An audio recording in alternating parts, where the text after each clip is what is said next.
వర్షం పడితే వర్షాలు పడొద్దు దేవుడా అని మొక్కుకునే మేయరు నేను ఈమెనే చూసిన. ఇది మన దరిద్రం అన్న. వర్షాలు పడొద్దు అని దేవుడికి నేను మొక్కుకుంటున్నానన్నా చూసిన. And for your kind information mayor గారు మీకు ఒక విషయం చూపిస్తానండి. ఇవాళ మేయర్కి నేను చూపిస్తున్నా. Government of Telangana state disaster response and fire services department. ఇది ఎక్కడ? With references of the above, the district fire officer Hyderabad is appointing authority of the following cadres and the vacancy position of that cadres as on today is noted below. Hyderabad Bhagyanagaram గురించే మాట్లాడుతున్నా నేను, ఇంకా రాష్ట్ర వ్యాప్తంగా మాట్లాడతలే. ఇది జర జూమ్ చేసుకో. Fire మ్యాన్లు 306 పోస్టులు ఉంటే ఇప్పటికి స్ట్రెంత్ ఉన్నది ఎంతన్నా 186. 120 పొజిషన్స్ ఖాళీ ఉన్నాయి ఫైర్ మ్యాన్వి. అంటే ఏదన్నా లొల్లి జరిగిందనుకో రాష్ట్రంలో, ఎస్పెషలీ హైదరాబాద్ మట్టుకే మాట్లాడదాం మేయర్ గారు. అగో ఈ రిమార్క్స్ చూడు, ఇంకా ఈడ 186లో కూడా 69 ఇంకా ట్రైనింగ్లు ఉన్నారు. అంటే యాక్చువల్గా చూస్తే 120 మెంబర్సే ఉన్నారు లెక్క ప్రకారంగా స్కిల్డ్ వర్కర్స్ ఫైర్ మ్యాన్ సర్వీసెస్లా. ఏదైనా అగ్గి మీద గుగ్గిలం అయిందనంటే భాగ్యనగరంలో మా భాగ్యరేఖలు మా భాగ్యాలు బాధాకరమే. అదే 120 117. ఇది పరిస్థితి. పెట్టుకోకుండా ఓహో ఒక వైరల్. కమిషనర్ గారు మీరు లేస్ట్ నిలబడి మాట్లాడారనండి. ఓ ఈ కథలకేం తక్కువ ఉండదు కాంగ్రెస్ లా టీఆర్ఎస్ లా. బట్ ఈ వేకెన్సీలు మా పోరలకు ఉద్యోగాలు ఇవ్వరని మాట్లాడుతున్నా. 120 పోస్టులు ఎప్పుడు భర్తీ చేస్తారని అడుగుతున్నా. ఎవరెవరికి ప్రెషర్ వేస్తారు అని చెప్పి అడుగుతున్నా, గర్జిస్తున్నా. ఏం మాట్లాడతారు చెప్పు. ఈ డేటా ఏదైనా ఛానల్ తీసుకొచ్చిందా? పుణ్యానికి పుంటుకూరలు చెప్తారు, పేపర్లలో వచ్చింది ఓ లొడల్లో లొడతారు. ఇలా మస్తు మాట్లాడినా కదా నేను, జబర్దస్త్ మాట్లాడినా కదా అని 2 ఛానల్ పోతాయి. మా వంశన్న కూడా వచ్చేసిండు, కరెక్ట్ ఉంటుంది ఇప్పుడు డిస్కషన్. ఈ డిజాస్టర్ మేనేజ్మెంట్ కింద వంశన్న మీరు చూస్తున్నారు కాబట్టి షో ఇది మనం ఆర్టీఐ చేసినామే. ఈ డిజాస్టర్ మేనేజ్మెంట్ కింద చూడరు ఫైర్ మీన్ కింద ఇప్పుడు మీరే అన్నారు, అడిగిన ప్రాంప్ట్ చేస్తున్నారు నాకు 69 ట్రైనింగ్లలో ఉన్నారు. ఇక మీరే ద షో ఈజ్ యువర్స్, ఇక మీరు మాట్లాడరు. చిత్రగుప్త లక్ష్యము ఎవరినో దూషించడము తిట్టడము కాదు. వెస్టర్న్ పార్ట్ ఆఫ్ హైదరాబాద్ లో విచ్చలవిడిగా పర్మిషన్లు ఇచ్చి 30 అంతస్తులు 40 అంతస్తులు 50 అంటాడు 70 అంటాడు. ఇట్లా అసలు ఏదైనా ఫైర్ యాక్సిడెంట్ అవుతుంది. దానివల్ల ఎట్లా తప్పించుకుంటారు? 50 అంతస్తుల బిల్డింగ్ నుంచి చిన్న స్ట్రెంగ్త్ తోటి ఎట్లా తప్పించుకుంటారు? ఇప్పుడు మొత్తం ఇది హైదరాబాద్ ఇంక్లూడ్ కదా. ఇది ఆఫీస్ కూడా అక్కడనే ఉంది. ఇది ఆఫీస్ కూడా అక్కడనే ఉంది. ఆఫీస్ కూడా ఏది మన ఫైనాన్షియల్ సిటీ డిస్ట్రిక్ట్ లో ఉంది ఆఫీస్, అక్కడనే ఉంది. ఇది పరిస్థితి. ఇప్పుడు అన్లిమిటెడ్ ఎఫ్ఎస్ఐ ఇచ్చి రియల్ ఎస్టేట్ ని పెంచి జనాలు ఎవరు కూడా కొనుక్కోరాకుండా చేసేసి రోజు చెప్తుండే గొప్పగా కోట్లయింది. అరే కోట్లు అయింది అంటే మన కోట్లు పెట్టి ఎవరు కొనాలి?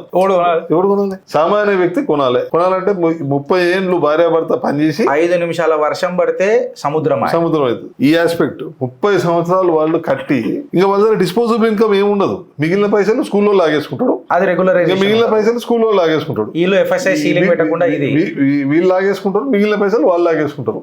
ఇంకా వాడు ఏం తినాలి? దురదృష్టవశాత్తు ఏదైనా రోగం వచ్చిందంటే హాస్పిటల్లో లాగేసుకుంటాడు.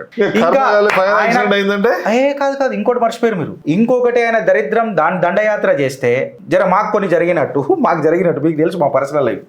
మాకు జరిగినట్టు ధరణి దరిద్రం ఏదైనా తగిలితే ఇక జిందగీ మొత్తం కోర్టు ఫీజులు చుట్టూ తిరుగుకుంటూ కూర్చోవాలా. ఎందుకంటే ఆర్టీఓలు యాక్షన్ తీసుకోరు. పాపం కోర్టులు ఎన్న చేస్తాయి, జుడిషియరీ కూడా ఎంత చేస్తుంది. ఇక కోర్టు చుట్టూ తిరగాలి, కోర్టు ఫీజు కట్టాలి. ఇక ఈ సేవింగ్స్ ఏముంటాయి సామాన్యుడికి? మంచి పాయింట్ చెప్పినది. ఒకసారి V6 మన అదే వెలుగుది ఉండే కదా న్యూస్, దీని మీద ఒకసారి కంక్లూడ్ చేసేసారు అప్పటి లోపల. నేను అది ఇప్పుడు మనం ప్రజల ముందు పెట్టినాం, ఇది అందరికి తెలవాలా. తెలిసిన తర్వాత ఇప్పుడు మనము ఒక ముఖ్యమంత్రి కూడా ప్రతిదీ ముఖ్యమంత్రి ఎందుకు చేయాలి? అధికారులు ఏం చేస్తున్నారు?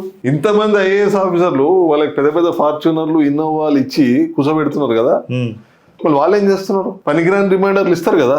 మరి దీని మీద రిమైండర్ ఎందుకు ఇయ్యరు? చెప్పాలి, ముఖ్యమంత్రి దృష్టికి తీసుకెళ్ళాలి కదా ఇది పరిస్థితి అని. గత ప్రభుత్వాన్ని కూడా మనం ప్రశ్నించాలి.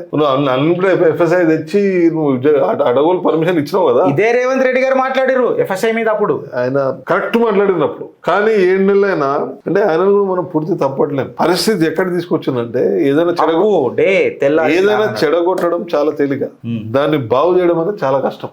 నువ్వు ఇప్పుడు అన్లిమిటెడ్ ఎఫ్ఎస్ఐ ఇచ్చి అడగోలు రేట్లలో ల్యాండ్లన్నీ ఆక్షన్ చేసి ఇప్పుడు నువ్వు రూల్ మారుస్తా అంటే వాళ్ళు కూడా ఊరుకోరు. మరి మేము చావాలని అడుగుతాం. ఇప్పుడు ఆయనకి ఏమనిపిస్తుంది అని అంటే రేవంత్ రెడ్డి గారు కూడా నిజంగా ఈ పాయింట్ కరెక్టే. నాకు ఈ కాంట్రవర్సీలలో అది కూడా అవసరమా? అడ్మినిస్ట్రేషన్ రన్ చేయలేకపోతున్నా ఎంతమందితో దుష్మని పెట్టుకోవాలని. ఇప్పుడు ఈ మాట మాట్లాడగా రేవంత్ రెడ్డికి సపోర్ట్ అని అంటారు. But fact of the matter ఏంటంటే corruption is have entered into the DNA of the Indians today. ఇది డిఎన్ఏలకి బయటికి తీయాలనంటే ఒక పెద్ద ప్రాబ్లం అయిపోయిందన్న. అవినీతి అధికారం ఇన్కమ్ ట్యాక్స్ లేకపోతే ఈడీనో రేడ్ అయిందంటే సంబంధాలు గట్టిగా వస్తాయి. బాగా పైసలు మన బేసిక్ హైగీనే కరప్షన్ ఎంకరేజ్ చేయడం అయిపోయింది. నిజాయితీ పరుడు సంబంధమే రాదు పిల్లలకి. వీడు వేస్ట్, వీడు నేను ప్రత్యక్షంగా విన్నాడు దండగోడు వీడిని సంపాదించడం రాదు అని నేను విన్నా, ఎవరో కాదు. ఈడీ సిబిఐ రేట్లు అయితేనంటే ఒక పిల్లలు జల్దీ ఇస్తారంటే గట్టిగా వస్తాయి సంబంధాలు, ఇంకా గట్టిగా వస్తాయి సంబంధాలు. గట్ల అయిపోయింది వ్యవస్థ.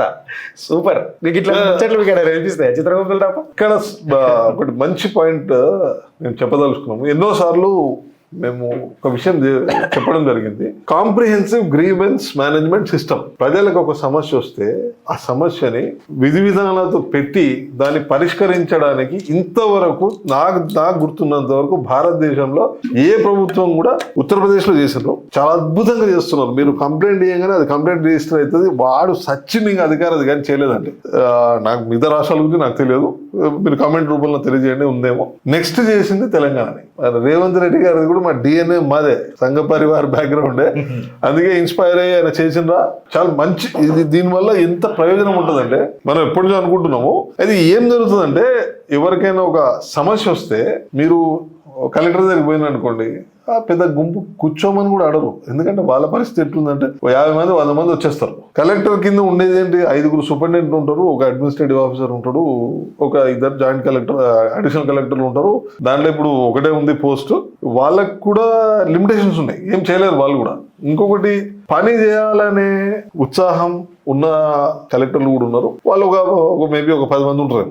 మిగతా వాళ్ళు అయితే నాకెందుకు వచ్చింది, ఏదో చేసినామా, దొబ్బినామా, ఏదో ఒకటి రాసినామా, రిజెక్ట్ చేసినామా, వారేసినామా, లేకపోతే బెస్ట్ వాళ్ళు చేసేది ఏంటంటే గో టు సివిల్ కోర్ట్ అని రాస్తారు. నేను దీని మీద ఒకటి రావాలా, ఒక యాక్ట్ రావాలా, కోర్టులు దీని మీద సీరియస్ గా తీసుకోవాలి. I request the honourable judiciary as well. ఇది ఇక్కడ సాల్వ్ అయ్యాల్సింది కోర్టుల దాకా వచ్చి గో టు సివిల్ కోర్ట్ అని కలెక్టర్ కి రాసే అధికారము ఇఫ్ దే జిహెచ్ఎంసీలో సర్వసాధారణంగా అనిపిస్తుంది. ఇది అన్ని దగ్గరలా ఎవడిచ్చింది మీకు అధికారం?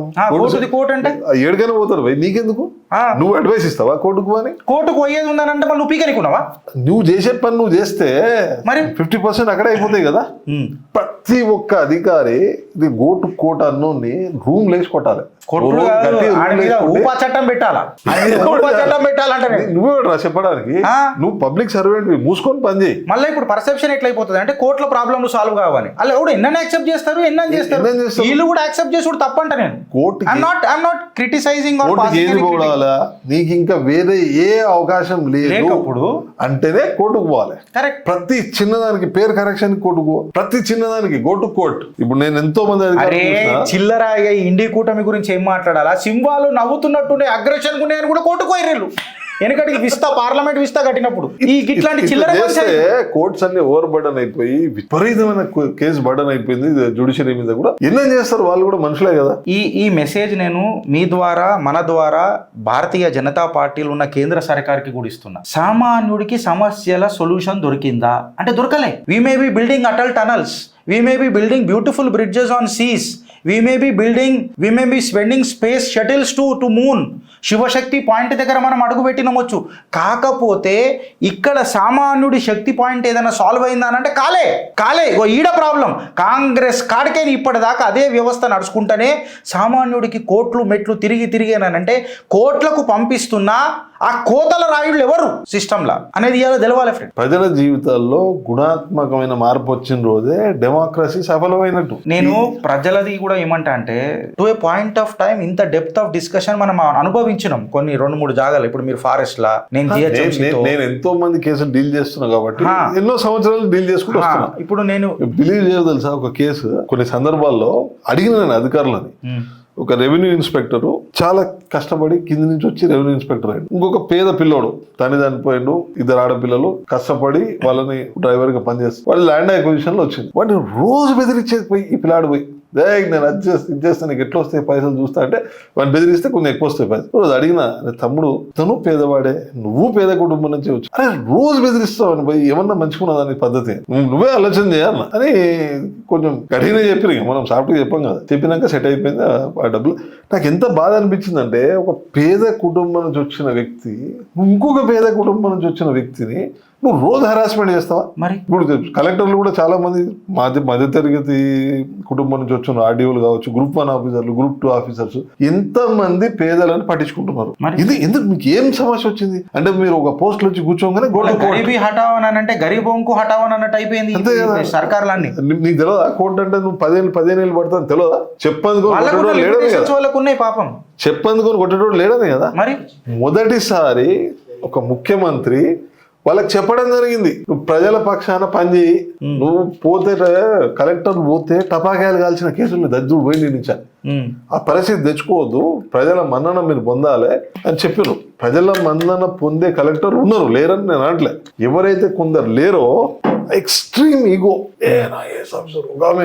ఒక సందర్భంలో చూసాను నేను, 3 నెలలు అయింది పోస్టింగ్ వచ్చి, 3 నెలలు కూడా కాలే. ఆమె నాకు చెప్తుంది ఆమె ఐఏఎస్ ఆఫీసర్, నాకు ఎంక్వైరీ చేయడం రాదా అంటుంది. నేను అనుకున్నా నీలాంటి వాళ్ళని ఎంతమంది చూసి ఉంటుంది. నేను 3 నెలల్లో మిగతా అడ్మినిస్ట్రేటివ్ సర్వీసెస్ కి ఐఏఎస్ కి తేడా చూడండి. ఐఆర్ఎస్ వాడికి స్పెషలైజ్డ్ ఐఆర్ఎస్ ట్రైనింగ్ ఉంటుంది, ఫారెన్ సర్వీస్ వాళ్ళకి ఫారెన్ సర్వీస్ మీద ట్రైనింగ్ ఉంటుంది, ఐపీఎస్ కి పోలీస్ ట్రైనింగ్ ఉంటుంది. ఐఏఎస్ కి వచ్చేసరికి ఈ రోజు ఇక్కడ, రేపు అక్కడ, రేపు ఇండియన్ ఎయిర్లైన్స్ లో, స్టీల్ ప్లాంట్ లా, ఇట్లా మీకు అన్నిట్లో మీకే ఎక్స్పర్టీస్ ఉంటుందా? ఎట్లా సాధ్యమవుతుంది? మళ్ళీ కూడా కాళేశ్వరంలో కూడా అవకతవకలు జరుగుతాయి. ఐఏఎస్ లోనే లోపల ఇప్పుడు ఐఏఎస్ లోనే లోపల ఇస్తున్నారు. ఫ్యాక్ట్ లా వాళ్ళే బలవుతున్నారు.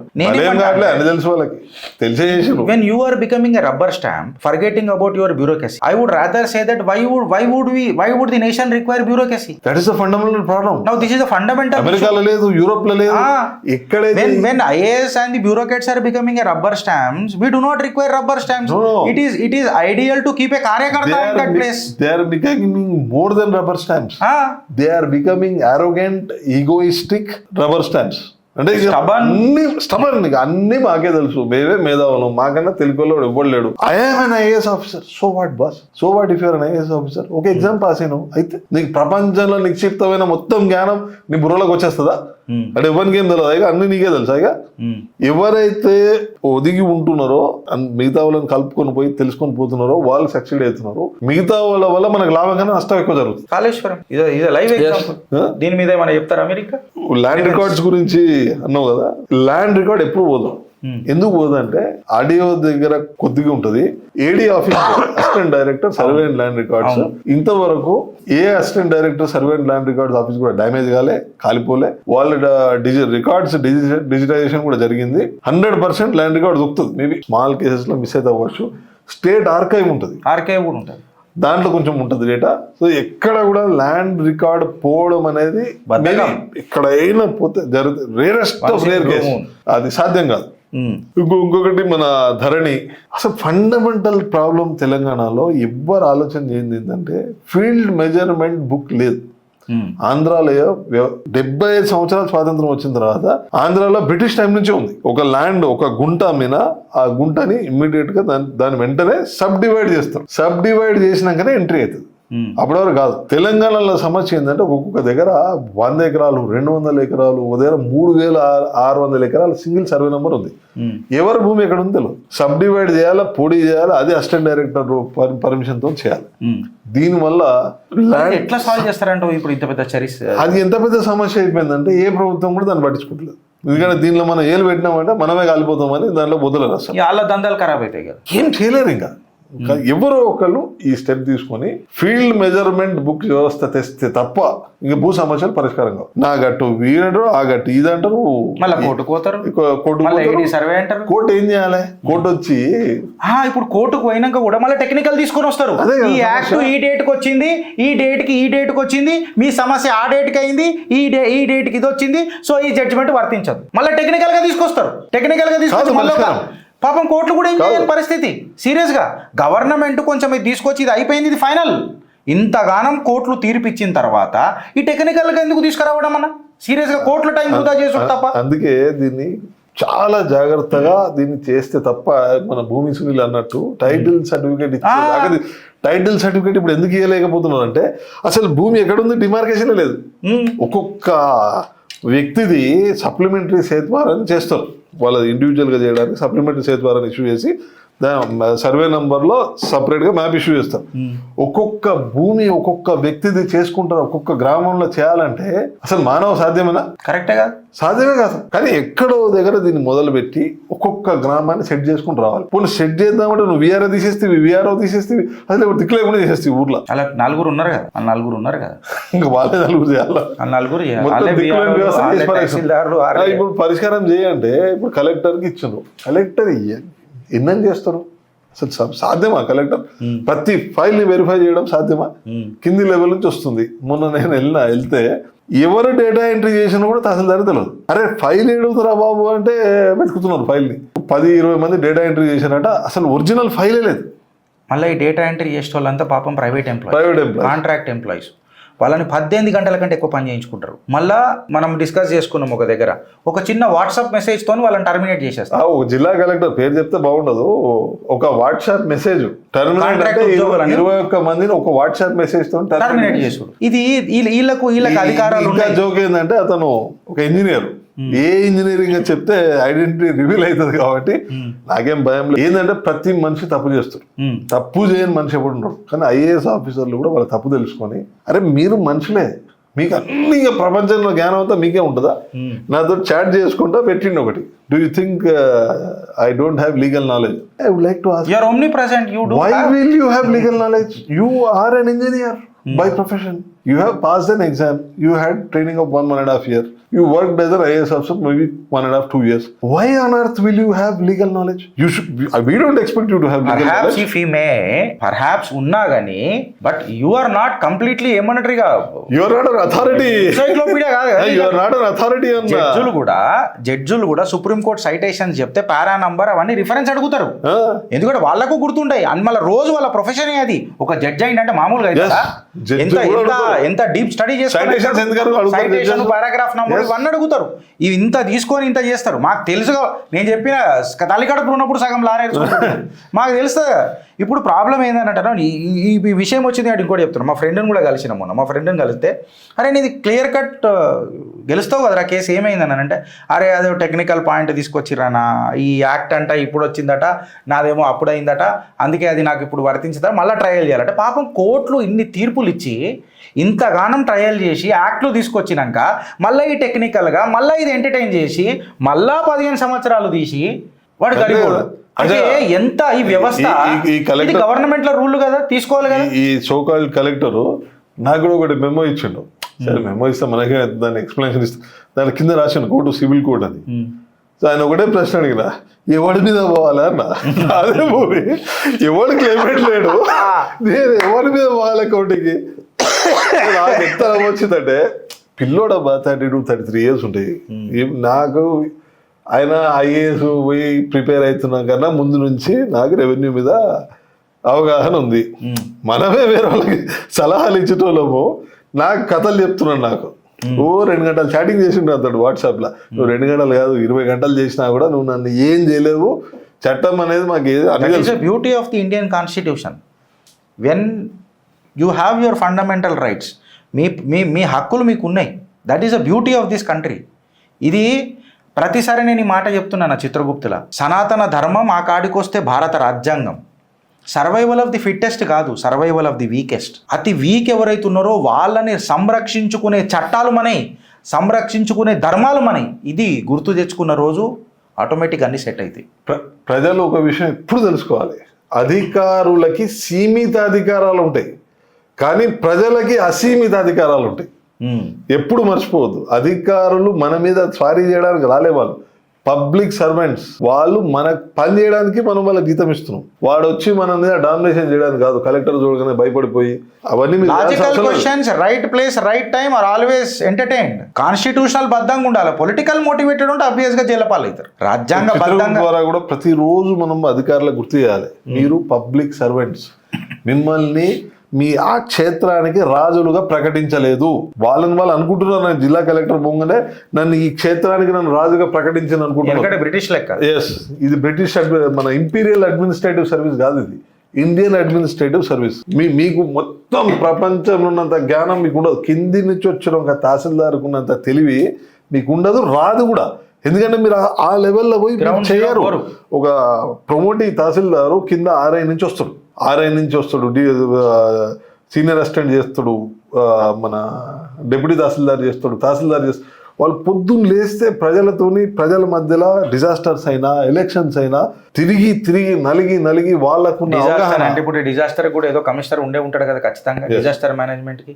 120 మంది ఫైర్ మ్యాన్లు లేరు అని అంటే అలా 69 మంది ఇంకా ట్రైన్డోలే ఉన్నారు అంటే 117 మంది యాక్చువల్ గానే ఉన్నారు అని అంటే ఎంత దురదృష్టకరం. ఈ సబ్జెక్ట్ మనం క్లోజ్ చేయాలంటే ఇప్పుడు ఈ సమస్య వచ్చినప్పుడు ఎవ్వరు కూడా సింపుల్ కలెక్టర్ ఎక్కడ పరిష్కారం కాకపోయేది. ఇప్పుడు ప్రజాభవన్లో పోయి అప్లికేషన్ ఇస్తే 1 రోజు 2 రోజుల మెసేజ్ వస్తుంది. ముందు టైం పట్టేది, 1 వారం నుంచి 7 రోజుల్లో ఇది ముందు కలెక్టరేట్ పోయేది. ఇప్పుడు దాన్ని స్ట్రీమ్ లైన్ చేసి సంబంధిత అధికారికి వెళ్ళిపోతుంది డైరెక్ట్. ఇప్పుడు పోలీస్ అయితే పోలీసు, ఏ డిపార్ట్మెంట్కి ఆ డిపార్ట్మెంట్ వెళ్ళిపోతుంది. వాళ్ళు ఇన్ని రోజులు ఏం చేసేదంటే పాత అలవాటు లాగానే ఏదో ఒకటి రాసాడు పడేసేది. ఇక అప్పుడు ఏముండదు, దీని మీద ఎప్పుడు పట్టించుకున్నవాడు లేడు. ఇక ఏదో రాసినవాడు పడేసినవా అయిపోయింది, ఇక తిరిగి సస్తాలే వాడే అని చెప్పి అయిపోయింది. అట్లా చేయలేదు. రేవంత్ రెడ్డి గారు ఇప్పుడు చేస్తున్న పని ఏంటంటే దానికి అపీల్స్ మెకానిజం తీసుకొస్తున్నారు. నిన్న కూడా పేపర్లో వచ్చినట్టు కదా, ఆల్రెడీ తీసుకుంటున్నారు. నాకు వచ్చిన సమాచారం తీసుకుంటున్నారు. అప్పీలేట్ ఎవరికి పెట్టినంటే సెక్రటరీలకు పెట్టింది. వీళ్ళు ఇన్ని రోజులు చల్లగా తిని ఏసీ కార్లో తిరుక్కుంటా ఆమె టిక్ టాక్ వీడియోలు చేసుకుంటూ కూర్చుంటుంది కదా ఫేస్బుక్లో. ఇక పేరు చెప్తే బాగుంటుంది, మళ్ళీ కేసేస్తారు, మహిళా అధికారి కేసేస్తారు. రోజు అంత ఫ్రీ టైం ఉండదా? మీకు నాకే ఉండదు, నాకే ఉండలేదు. ఇన్స్టాగ్రామ్ కొన్ని నెలలకు చూస్తా నేను ఎన్ని పనులు. ఇన్స్టాగ్రామ్ మేడిగడ్డ చక్క పెడుతుంది, దేశానంతా చక్క పెడుతుంది. పొద్దున్న లేస్తే ఫేస్బుక్ వీడియోలు తెల్ల పెడుతుంది ఆమె. ఒక అధికారిని ఉండే కదా మొన్నటిదాకా, అంటే ఇంత ఫ్రీ టైం ఉంటుంది వాళ్ళకి. ఈయన మొదటిసారి ఒక ముఖ్యమంత్రి హిర్కిస్ దొబ్బిండు వీళ్ళని. ఇన్ని రోజులు ఖాళీగా తిరిగింది కదా, ఇప్పుడు పని చేయండి కానీ. నిజంగా ఇప్పుడు ఈ మాట అంటే అమ్ముడు పోయినమంటారు చిత్రగుప్తులా. మంచిగా చేస్తూ ప్రజా సమస్యలకు సొల్యూషన్ ఇస్తున్నాడు. First time there is some mechanism deployed. మంచి చేస్తే మేము మెచ్చుకుంటాం. ఇది ఉత్తరప్రదేశ్ లో ఉంది, వెరీ సక్సెస్ఫుల్. ఇది చేసిందంటే అధికారులు సచ్చినట్టు పని చేయాల్సి. సెక్రటరీలు పని చేయాలి కదా, మళ్ళీ సెకండ్ అపీల్ కూడా పెడతారేమో దాని మీద. ఆడదాకా వచ్చిందని మీ సంగతి అయిపోతుందని కావాలన్న ప్రతి దానికి అంబుడ్స్మెన్ ఒక అది కావాలా. ప్రజాపాలన చిన్నారెడ్డి గారిని ఇన్ఛార్జ్ చేశారు కదా, ఆయన కొద్దిగా కమిటెడ్ పర్సన్. ఆయన కొంచెం దేశభక్తి ఉన్న కమిటెడ్ పర్సన్ కాబట్టి ఎంతో అట్లీస్ట్ గుడ్ బిగినింగ్ కదా. ఇప్పుడు ఆయన కూడా నేర్చుకుంటున్నాడు, ఎంకరేజ్ చేయాలి. ఇప్పుడు ఆయన కూడా ఏంటంటే ఇది వచ్చింది, నెక్స్ట్ కింద నుంచి వచ్చినాడు కదా, సమస్యలు అన్ని తెలుసు ఆయనకి. ఇప్పుడు ఇది పరిష్కారం కాలేదు, నెక్స్ట్ ఏం చేయాలో ఆలోచన చేస్తారు ఆయన. అరే కనీసం మనము ఒక మంచి స్టెప్ తీసుకున్నప్పుడు ఎవరైనా అప్రిషియేట్ చేయాలి. అంటే మీరు అనుకోర్రా మాకేం చేసేది అని అంటాం అంతే.